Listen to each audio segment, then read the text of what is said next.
Our speaker this morning is Dr. Erica Elliot. She has written a book called Medicine and Miracles in the High Desert, My Life Among the Navajo People. This is the first of 4 memoirs that she's writing. It is exquisitely written. She's a wonderful writer. And you just can't believe, it seems, truly some of the stories in here seem so outrageous that you can't conceive of being present when all these things took place. I could read you from the back her incredible bio. It's 2 pages long. The things that she has done, the mountains that she's climbed,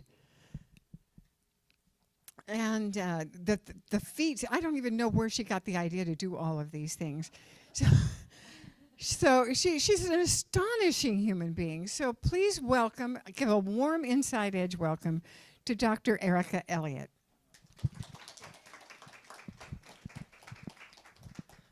Thank you, Diana, and I'm so happy to be here and to talk to you about this book because it's not just about me. It has a much larger message, a universal message about bridging cultural divide, bridging the divide between self and the other, whether the other is a person, a place, a culture. I've wanted to tell this story for almost 50 years, and I just didn't have time because I was busy being a doctor. Then when the current political situation got so bad and there was so much divisiveness and hate in our country and across the globe, I thought, what can I do? How can I make a difference? And I thought, now's the time to tell this story. I have to get this story out. This is a healing story. It seems like it's the story of the adventures of Erica Elliot, but it's much bigger than that. It's much bigger. Otherwise, I wouldn't have taken the time to put this into a book unless I thought it could make a difference in the world. So I took the path less traveled, and often I took it because I had, quote, made a mistake. And the mistake turned out, each time I made a mistake, it turned out to be the best thing that ever happened to me. So one of my books is going to be titled, Never Waste a Bad Experience. And that's the story of my life. So I made a mistake, what I thought was a mistake, coming out to the reservation. And it turned out to be the most profound, other than having my son, the most profound, transformative experience of my life. But it started out as a huge mistake. I was recently graduated from Antioch College. That was a mistake going there too. Because I was a nice girl who, you know, went to high school in Germany. My father was a general. My mother was from old school Swiss, so you can imagine. When it was time to choose college, they all looked the same in the catalog. And because I was in Germany. And so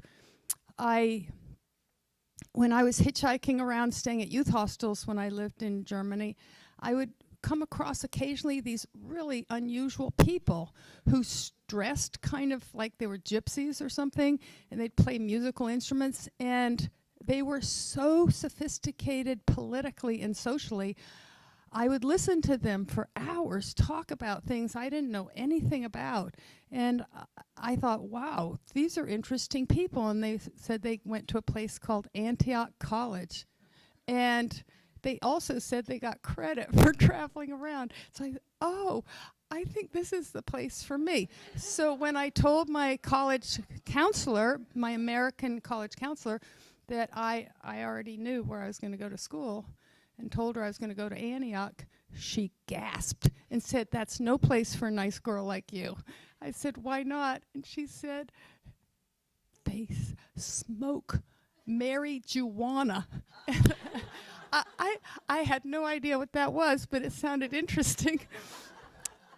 and then I said, well, is that the reason why I shouldn't go there?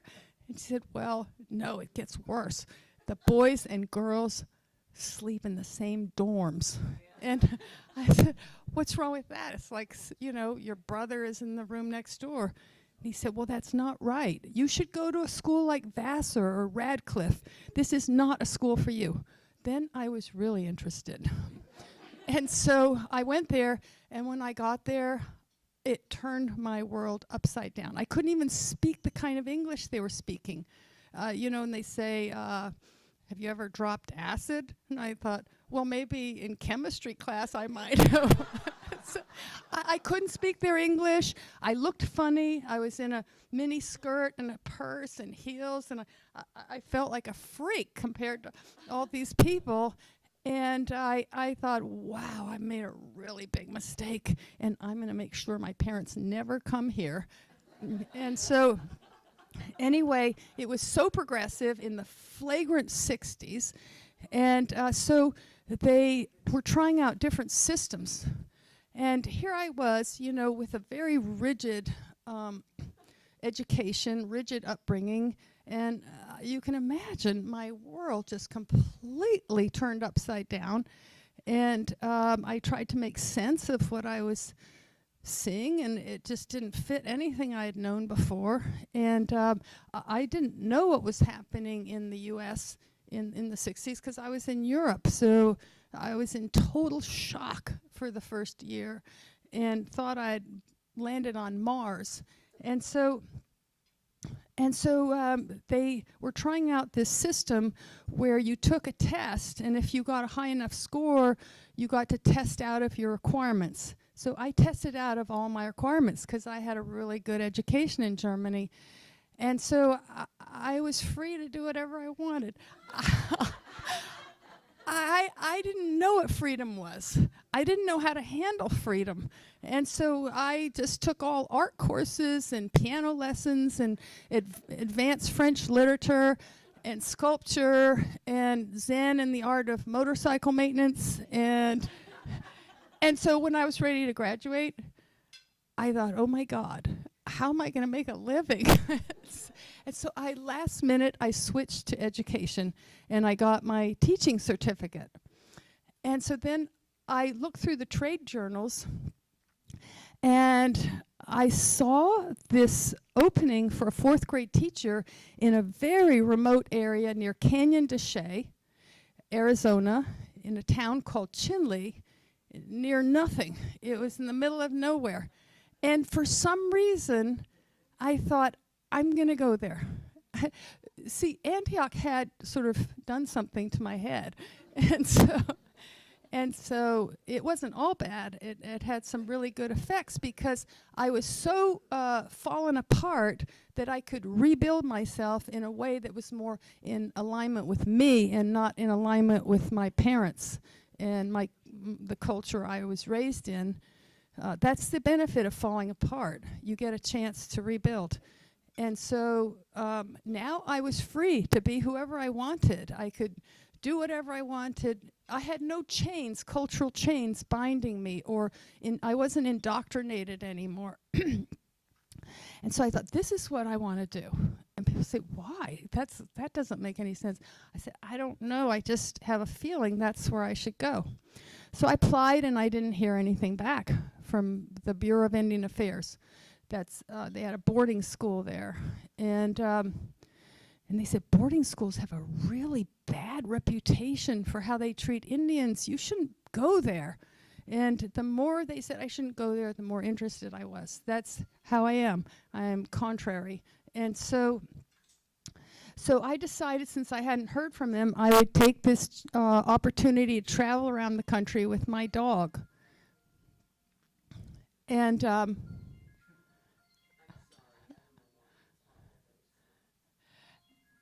I'm stopping because I'm easily distracted.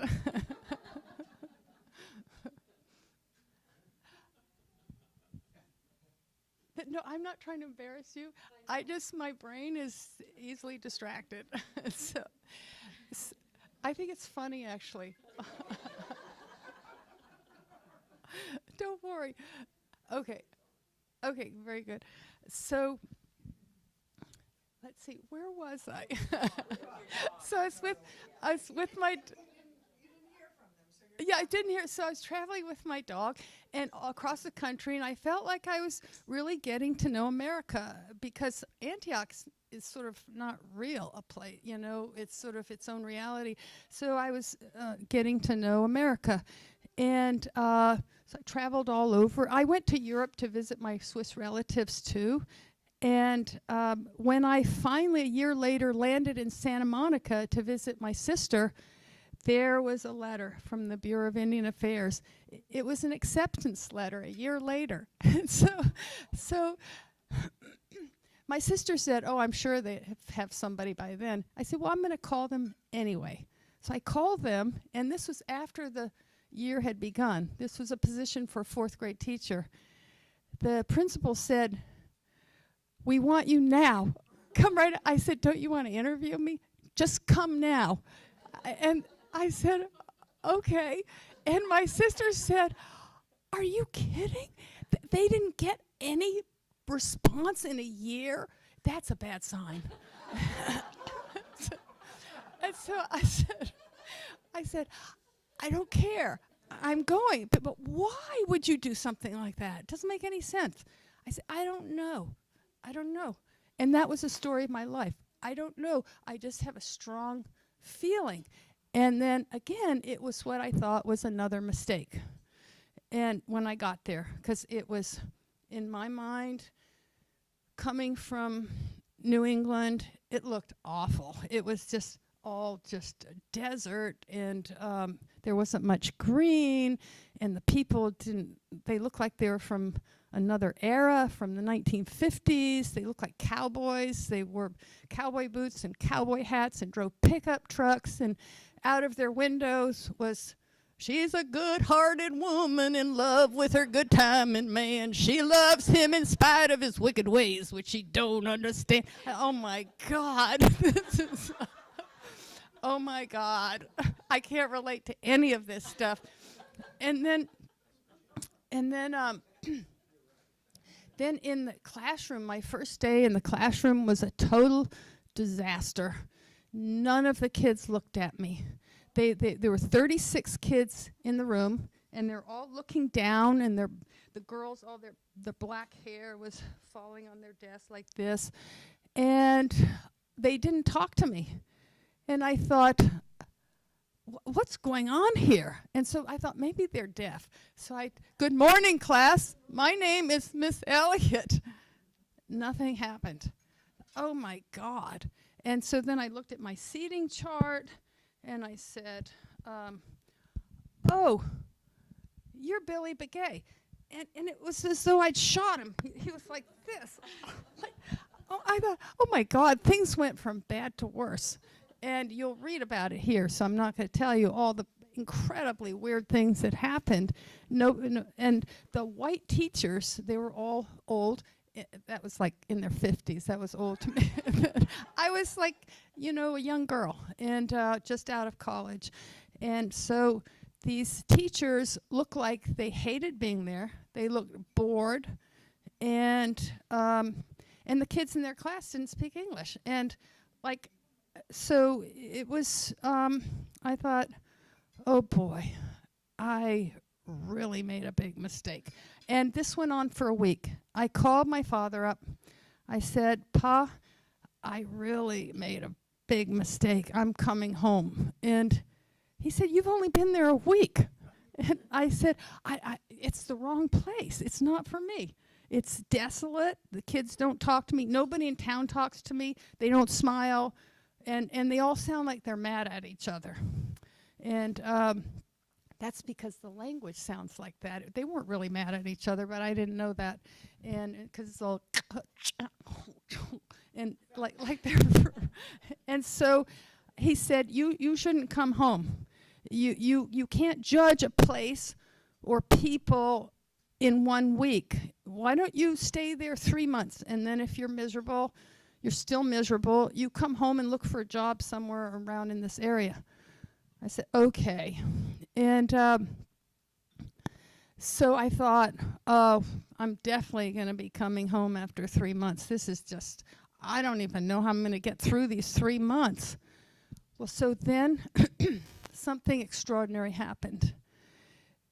the teacher aide, Donna Scott, who's the sister of a very famous artist, a late artist, R.C. Gorman, she was assimilated into white culture, and she knew both cultures very well, spoke English very well.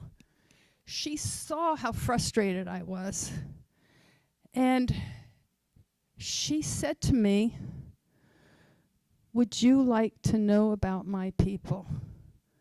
I said, "Yes, I haven't gotten any orientation. I don't know anything about Navajo people. The BIA, Bureau of Indian Affairs, didn't give me any information, no manual, no sheet, no nothing. This isn't working out." And she said, "Well, I want to help you understand what happened the first day when you showed up." So she went through all my cultural mistakes and blunders, but in a kind way. She was trying to help me. She wasn't criticizing. They don't do that. They're very Oriental, Asian type in their politeness, unless under the influence of alcohol. They're incredibly respectful and kind. And so this was all done with huge respect. And she said, they didn't look at you for two reasons. These are boarding school kids. They don't see white people. They're not like the public school kids. Public school kids know about white people.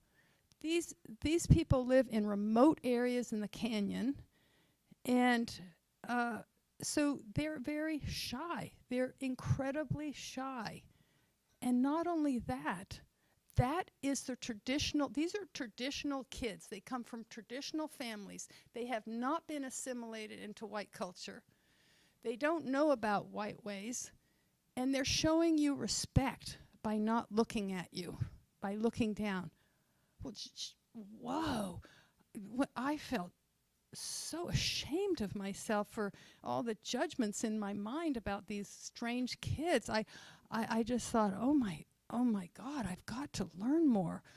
And then she said, "And they didn't talk to you because they don't speak English."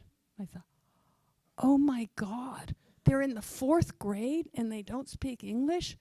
And she said, well, some of them, have teachers who don't know how to teach. It's all Dick and Jane kind of stuff that they can't relate to.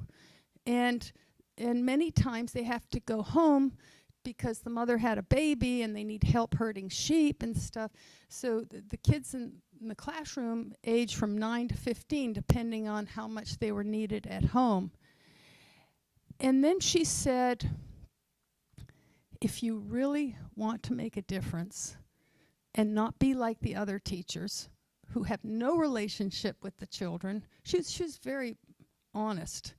She said, why don't you try to learn just a few words in Navajo? So I said, okay, I want to. Now I was getting really interested. And she also explained why when I said, "Are you Billy Begay?" And he acted like I'd shot him to death. And she said, you never point to a traditional Navajo. That's like singling them out and making them exposed to being hexed or something. They believed in witchcraft and so forth, and that was the worst thing I could do. And she showed me how to do it next time. You go with your, like over there, with your lips. That's how you point. And so she taught me a few words that day. And it was not a written language then. There was no books I could read or tapes or anything. I was on my own. I had to listen really carefully to what she was saying, and there are sounds that don't exist in European languages and English. And it was so hard for me. She taught me how to say, "Good morning, my children. My name is Erica Elliot. What's your name and where do you come from?" And to point with my lips. So I went home that night and I practiced and practiced and practiced and practiced, making all these very strange sounds, looking in the mirror going, and so I think I stayed up till midnight or something, looking in the mirror and making these sounds. And I walked in the next day, everybody was looking down, and I stood in front of the class, and I said, Yat shalchina shi Erica Elliot yisne nisha khashinlie khatena na. Everybody looked up, the whole sea of faces looked up at me and just stared for a minute. This is the first time we made eye contact. And then the whole room burst out laughing. The girls looked like and that was the beginning of a total love affair that changed my life. Because then what happened, I'm getting goosebumps when I'm telling the story because as I'm telling you, I relive it. And so, sometimes I cry when I tell the story because it so changed my life for the better. And it helped me find part of why I'm on this earth, what my purpose is, which is to care about other people. I didn't know what vehicle until I found medicine and not mainstream medicine. That I lasted 10 years and I thought this isn't my purpose in life to give out pills. I need to really have a relationship with my patients, love them, care for them, and find the underlying reason of why they feel bad instead of just giving them pills and not listening to what's really going on with them. And so here's what happened. Every day became so magical to me. And shortly after that breaking through to them, the bravest boy in the class, which was Billy Begay. You're Billy Begay. See, I'm reliving it. You're Billy Begay. So Billy Begay was the bravest boy in the class and probably knew the most English. So after the day was over, he walked up to me and he said, they couldn't say Miss Elliot. That was too hard for them. So they called me Elliot, E-L-L-T. Elliot. So he walked up to my desk and he actually looked into my eyes. That's very bold. So for them, for their traditional, these are traditional Navos as opposed to Navajo people who live with white people. And he said, take me home. And I said, take you home? And he said, oh, that means yes. And I said, well, you mean check you out of the boarding school? Oh, you mean like this weekend? Oh, and take you to your family? Oh, so that's what I did. I did all the paperwork to check him out, and I took him to his home and discovered the most beautiful part of the country I'd ever seen in my life, Canyon de Chelly. Oh my God.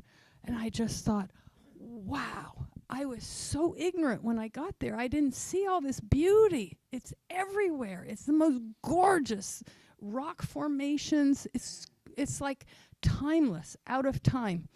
And I took my four-wheel drive Bronco down there and took him way into the back country where Spider Rock is, the famous Spider Rock. It's famous in their creation story. And I had the time of my life. You know, I didn't understand. It was only Navajo spoken. These are very traditional families. And we had a great time. We had jokes. I didn't understand the jokes, but I laughed, and then they'd laugh, and then I'd laugh harder, and they'd laugh harder. And pretty soon, we were doubled over laughing without a clue what the other one was saying.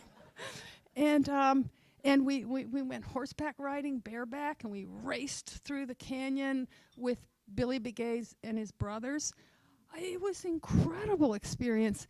And then when I was back in the classroom on Monday, I decided we were not going to do Dick and Jane books. They were meaningless to these children. So we put them aside and we made our own materials. The children, once they saw I was trying to speak Navajo, They wanted me to learn so badly. They teach me every day, and then I teach them English. And then they learned English so fast. They had reached the 4th grade without speaking English. Can you imagine? And all of a sudden, they were speaking like crazy. And I kept newspaper articles to prove what I'm about to say because it's so shocking. They won English contests in the local town. I entered some of them, and they won first prizes for poetry. Can you believe it? It was totally amazing, and it's because of caring. They wanted me desperately to know about their lives because they knew I cared. They knew I cared enough to even try to speak their language and go to their homes. By the way, so every weekend I checked out a different kid, and I saw things that white people never see. I participated fully in their ceremonies. I was totally taken in by them. And it's one family said I was their adopted child, and they took me to their peyote ceremonies. Well, you'll read some outrageous things that happen that are beyond white people's reality of what's possible. Totally beyond what we have as consensus reality. I saw things that I was told just are impossible. Instant healing. I saw it. And even if I can't explain it, I saw it. I can't pretend it didn't happen, because it happened to me too. And so we, after that first day of taking Billy Begay to his home, we came back on Monday. So I had made a decision, we're going to make our own materials from their own experience. And so I asked the children, they knew exactly what happened because word went around really fast in the boarding school. So they asked me, did I see any coyotes? Did I like the mutton stew? Did I fall off the horse? Did I, they were quizzing me. And I say, you have to say it in English. And so then I asked them, I gave them all a sheet of paper and some crayons, and I said that since they all knew about what happened at Billy Begay's, I asked them to draw a picture of it, and at the bottom to write two sentences. And they had known what a sentence means and stuff like that. And some wrote one word, some wrote one sentence, some wrote 3 sentences, some you couldn't read what they wrote. And so all different levels. But what really caught my eye was I'm going to start crying. It's so sweet. It was a picture of Canyon de Chelly. These were good artists. These kids were really good artists. And it was horses racing through the bottom of the canyon. And on one of the horses was a girl. And her ponytail was straight out like this, and she was clinging for dear life with the mane, and underneath it says, "My teacher." Teechir. It was so sweet. It was so sweet. So I wondered why the principal allowed me to take all these liberties, because the other teachers had to follow the curriculum, the Dick and Jane type of books, to the letter. And he was letting me get away with things like taking, what do you call it? School expeditions, field trips. Taking field trips to different things and then coming back and writing about it in English. And then I found out why he was giving me so much liberty. Is because he was talking to people in Washington, D.C., because there was this new concept in America about bilingual, bicultural education.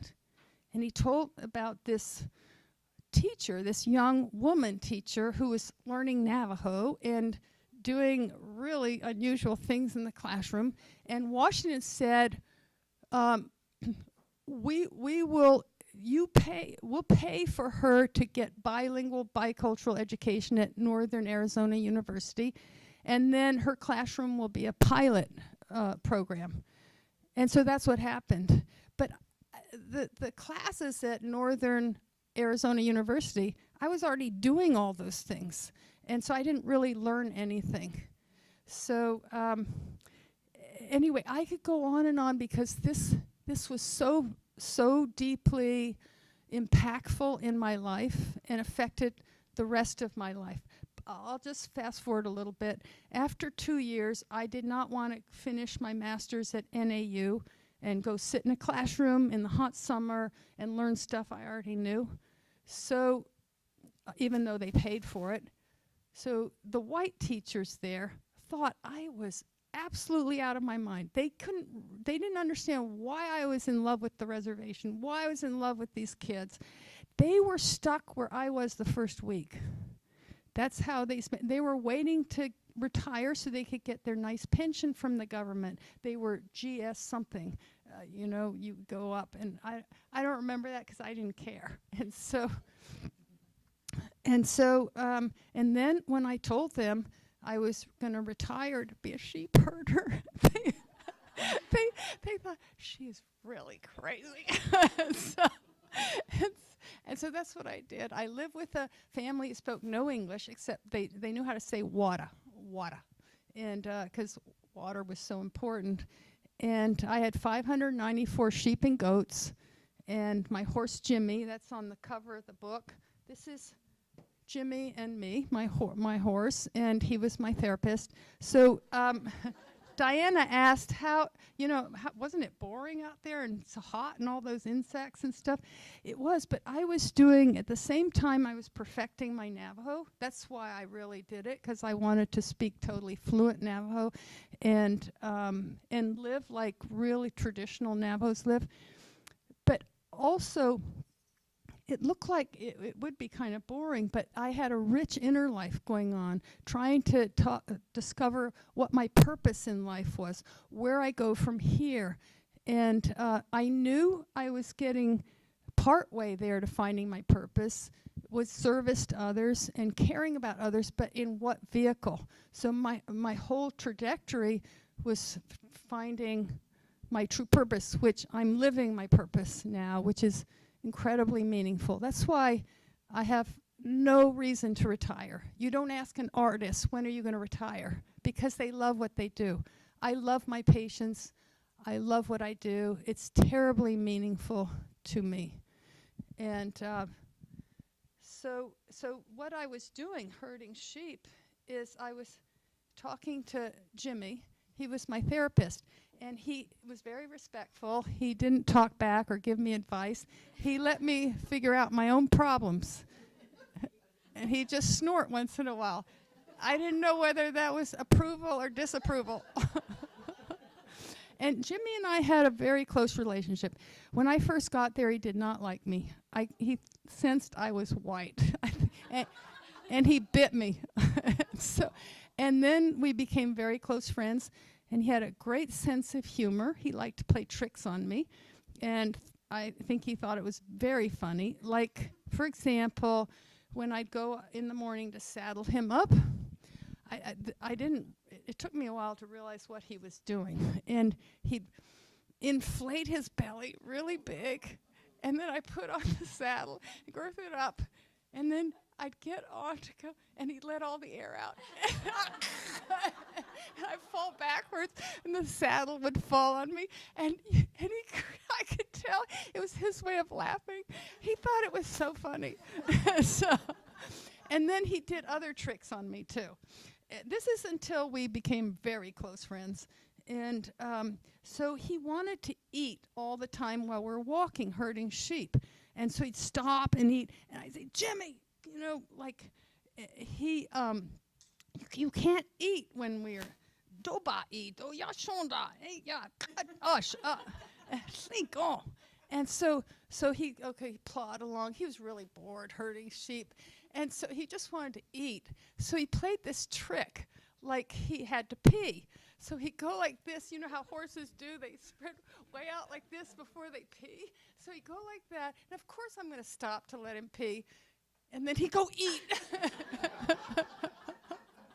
So he was a scream. And when I came back, years and years, I went into the Peace Corps, and I was working with Quechua-speaking Indians up there, helping them develop bilingual materials up high in the Andes in Ecuador.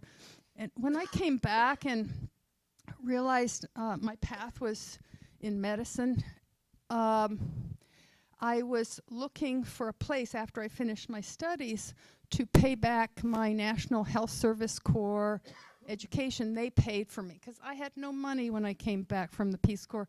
And so when I applied to medical school, I told them, you know, I don't have money, and I'm not going to end up with big loans because I want to treat poor people, and if I have big loans, I have to be a corporate doctor, and I don't want to do that. And so they said, okay, we'll give you a full scholarship for the first 2 years, and the last 2 years, the National Health Service Corps will pay for your education, and then you reimburse by serving in a very remote, underserved, understaffed, underfunded, under everything kind of place. And so I was looking for a place, and I went out near Shiprock, Arizona, New Mexico, and looking at the Shiprock Indian Health Service Hospital as a possible place. I ended up serving in Cuba, New Mexico. Half my patients were Navajo. But when I was in the Shiprock area where I was herding sheep, I went to find the old grandmother. I knew the old man had died, and I was walking around. It looked like nobody was home, and then I heard this whinny, and this was many years later, and it was Jimmy. He smelled me, and I went over. Oh my God, we had the most heartfelt reunion, and he just kept nuzzling me, like, get on me, and I wish I could just get on him and ride off into the sagebrush and forget everything. And but anyway, that was so heartfelt, our reunion. And then I wandered around, and I went into one of the doors. It looked like nobody was home. And then I heard a screech in Navajo. Yeah, that means, oh my God. And it was the grandma, and she was in the back of the house. And I walked up closely, and her eyes, she was completely blind. They're all white from cataracts. She couldn't see anything. And I said, hello. I just said 2 words. Hello, grandmother. Yate shimasana. And she said, with no pause, you've come back to herd sheep. And I said, I said in Navajo, no, I wanted to say I'm a doctor, and I hadn't spoken Navajo in so long I forgot how to say doctor. By the way, how you say doctor is very revealing in Navajo. If a white doctor is a zehlini, which means he who gives out pills. That's how they saw us. He who gives out pills. And that's actually pretty accurate. But so I couldn't think of that word. So I tried to substitute. So I said, no, grandmother, I'm not back to herd sheep. I'm now a medicine man. And she said, oh my God, she thought, and she had no teeth, and she laughed. And then she said, where's your husband? And I said, Aten, I don't have one. And she said, Bilagana toti geese. White people sure are crazy. So anyway, I think we're running out of time, so I'm going to ask if you have any questions. 15 minutes left? You want me to keep talking? Okay, so what'd you say? You can pitch a tent here. Oh, okay. I'll okay, you can call. Let's have an encampment. And so anyway, just show you how when you make mistakes in life, it can turn out to be you've chosen the road less traveled, and it could be your road. Tell me about when you went as a doctor. Oh yeah. Okay, so I'm going to read you something.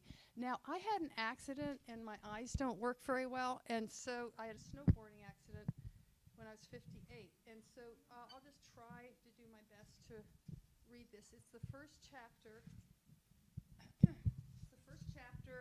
And it's called The Dead Medicine Man. It's when I went back as a doctor to pay back my obligation.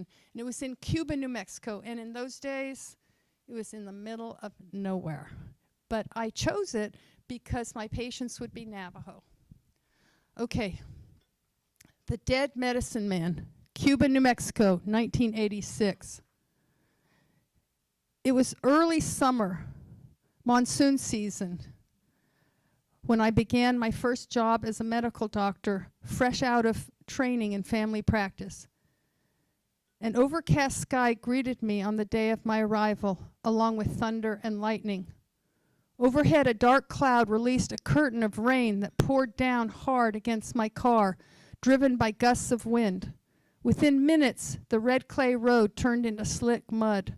My two-wheel drive Honda slid from one side of the road to another as I struggled up the long incline toward my new home in the foothills of the Jemez Mountains, overlooking the little town of Cuba, located in a remote area of northern New Mexico.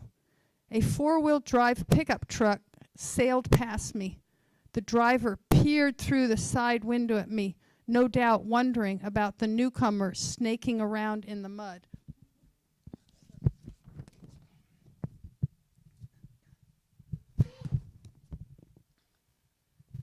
After I finally reached the two-room adobe house that I had rented sight unseen, I spent the next few hours hauling my belongings into the musty, mouse-infested building.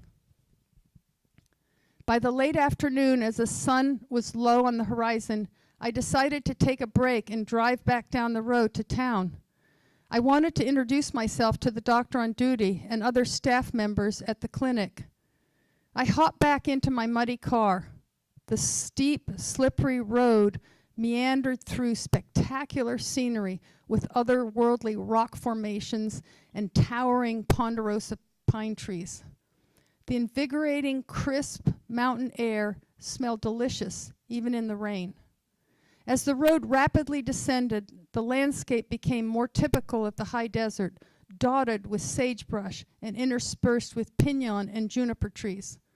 Rabbits darted in and out of my peripheral vision as I concentrated on keeping my wheels outside the deeply carved ruts in the road.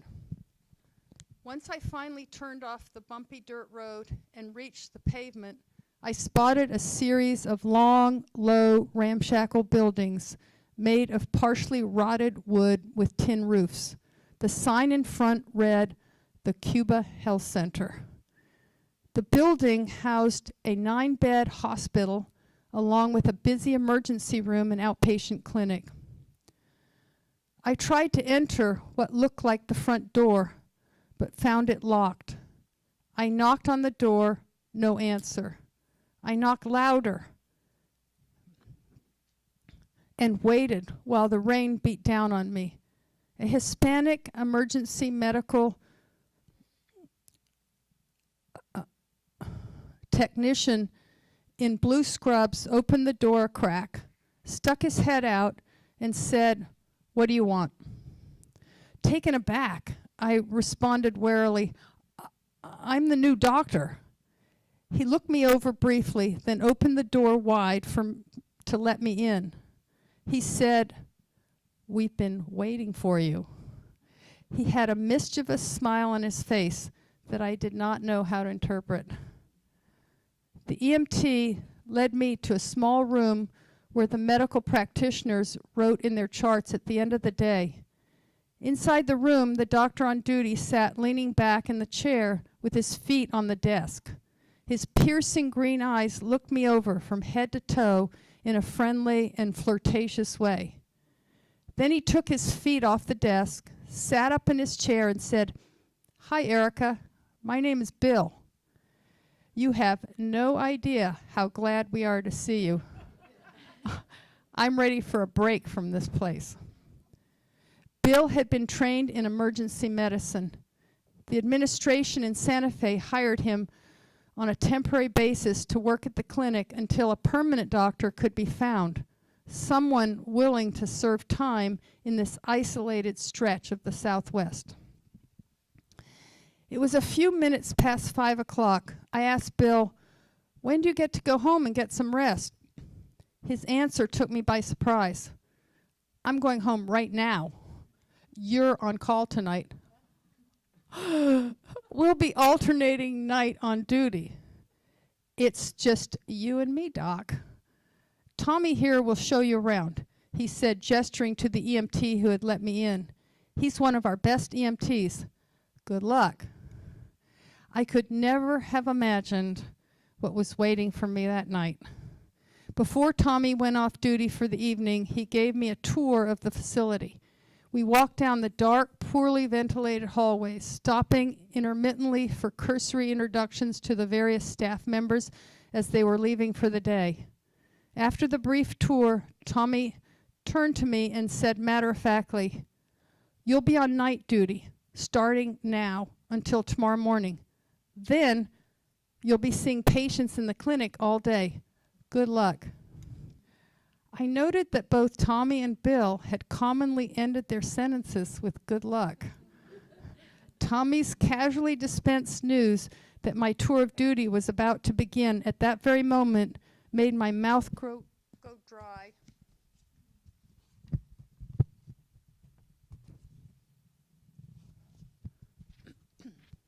and my heart race. Before my senses could register what was happening, the clinic began to pulse with action as patients came in after hours to be seen for their ailments. On his way out the door, Tommy added that a Navajo medicine man had been run over repeatedly with a vengeance by a drunken acquaintance in a truck.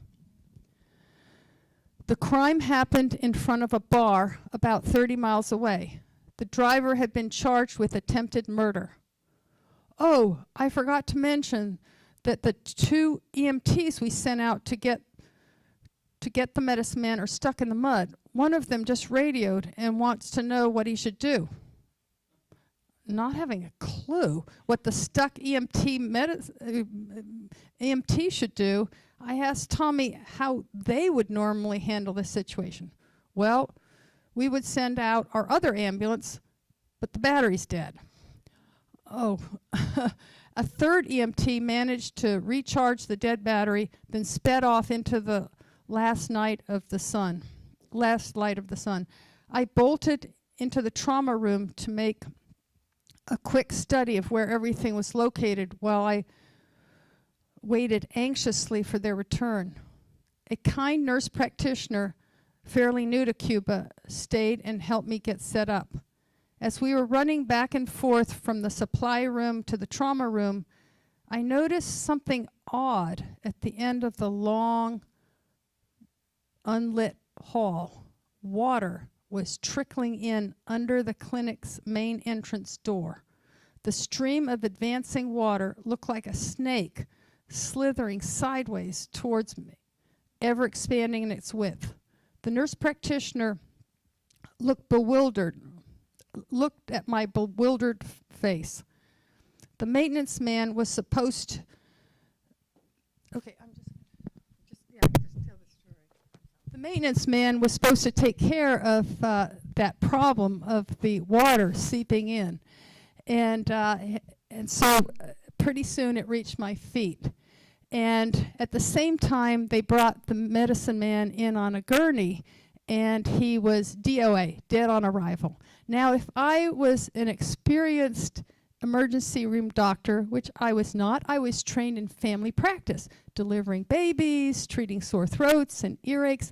I had no training in emergency medicine. So imagine how I felt being thrown into this situation that was far over my head. And so if I had training in emergency medicine and somebody was DOA, dead on arrival, you say, oh, that's very sad, and and that's it. But in my ignorance and seeing all these Navajo people who were his relatives coming in, and they were expecting me to resuscitate this dead man, I went all out. I put a tube in every orifice. And I did things that I was only trained to do on mannequins, and anesthetized dogs. We were really cruel to dogs. It was horrible, but I had no choice. If you protested, you were asked to leave school. So I had to do all these cruel things to dogs, and so at least I knew what to do, even though I wasn't trained as an ER doc 5 minutes, and so I asked the EMT to call UNM, University of New Mexico, because they have a flight for life. So called in the trauma surgeon, and he flew in, but it takes an hour.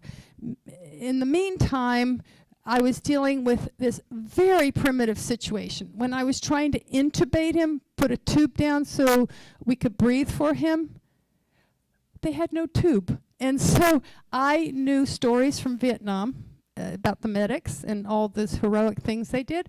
So I said, anybody have a ballpoint pen? And so the EMT did, and I took out and stuck it in here. And we did mouth-to-pen resuscitation on this guy. And then finally somebody found a tube. And it was so shocking. It was like working in some remote part of India or China or something. It's unbelievable how primitive this place was. So I was dealing with ancient equipment, and I was dealing with my own inexperience. It was horrifying. And somehow I survived. But all these Navajo family members came in, and they were complaining, because how do I know? Because the EMTs and the nurse practitioners would tell me what they're saying. And they were mad because they always got these inexperienced doctors. And they were mad because I couldn't resuscitate their dead relative. He was dead on arrival. So anyway, when the trauma surgeon arrived, I said, we've given up. I'm sorry, it's too late. And I gave him a report.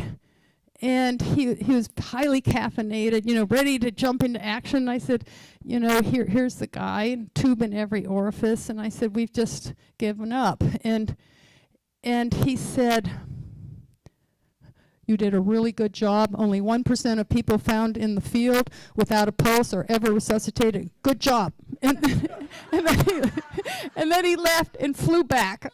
Okay, I have to end now, but this is how it ends. So the family, I had to go in and tell the family that's it. We can't do anything more. He's really dead. He was already dead, and now he's even more dead. So I gave them a bag with a medicine man headband and his earrings and necklace and belt and a few dollar bills, handed it to the family, and then I talked to the family. I was very choked up, partly because I was exhausted. I'd worked all night, and partly because I was overwhelmed, and partly because I felt sad for them. They lost their relative. And so I was very choked up, and I started talking to them, and they were hostile looking. And then I started talking Navajo. They completely changed their demeanor. They were smiling, and at the end they lined up to shake my hand. It was amazing how everything changed when I said I was sorry in Navajo about their relative and the medicine man. And so that morning I knew I was so exhausted, but I knew I had to, treat about 60 people in the clinic that come. So I went to the convenience store, and back then I did eat junk food. I don't do it anymore, but I was trying to caffeinate myself and had a donut and coffee in the convenience store so I could resuscitate myself to keep working. And a tall Navajo man came, and he was in the group that of the relatives of the dead medicine man, and he walked towards me, and I thought, oh no, he's going to criticize me. And he sat down. He said, may I sit here? And I said, yes. And he sat down and he said, in Navajo, he said, thank you so much. And he said, why do you speak Navajo? And then I said, well, it's a very long story. And that's how it goes into chapter 2, telling the story.